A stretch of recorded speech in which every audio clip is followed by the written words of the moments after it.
I'm Julie Voss. I'm an English professor at Lenoir-Rhyne University. I'm also the Director of General Education, which means I oversee the common core requirements for all of our undergraduate students.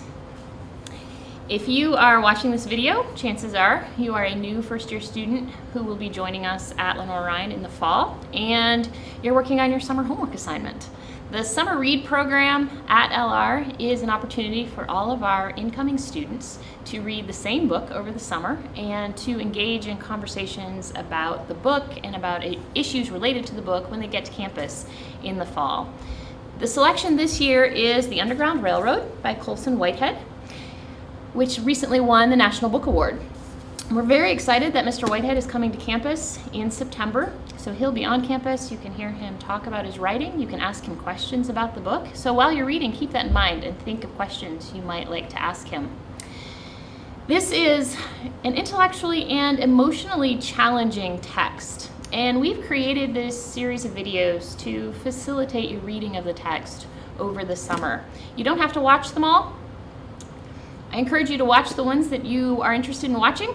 I encourage you to use them as a way to be engaged in a conversation about the text. So if you're struggling with a section, you want to know what somebody else thinks about it, or you're excited about something you read and you want to see if other people are thinking about the same things, then watch some of the videos and get a sense of what Lenoir-Rhyne faculty and staff are saying about the book.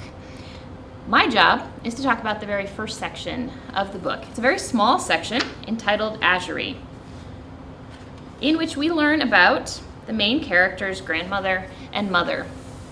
The novel begins, the first time Caesar approached Cora about running north, she said no.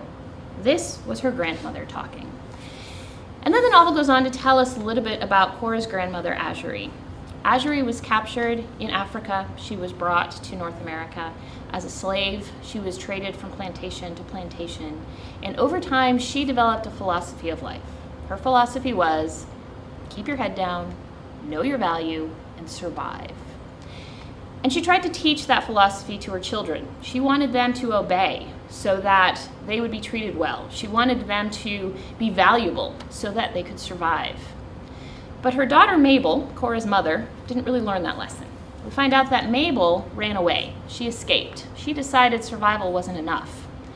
And both of these women influence Cora, even though by the time we meet Cora, the women are gone from her life. At the end of this short chapter, we get a reversal. It was her grandmother talking that Sunday evening when Caesar approached Cora about the Underground Railroad, and she said no. 3 weeks later, she said yes. This time, it was her mother talking. So by the end of the chapter, Cora has changed her mind, and now she's listening to her mother's voice.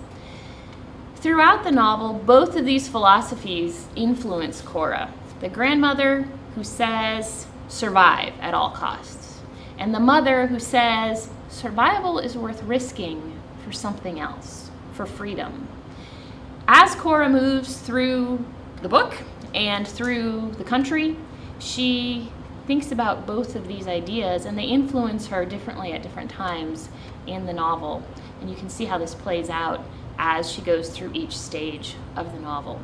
So that's my take on the first section. I hope you appreciate the process of reading the book and thinking about what Whitehead is doing with this speculative history. It's historical fiction, but it's not telling us what happened in history. It's thinking about what might have happened, what could have happened. For one thing, he takes the metaphor of the Underground Railroad and he turns it into a literal railroad. But think about the other things he's doing with history too.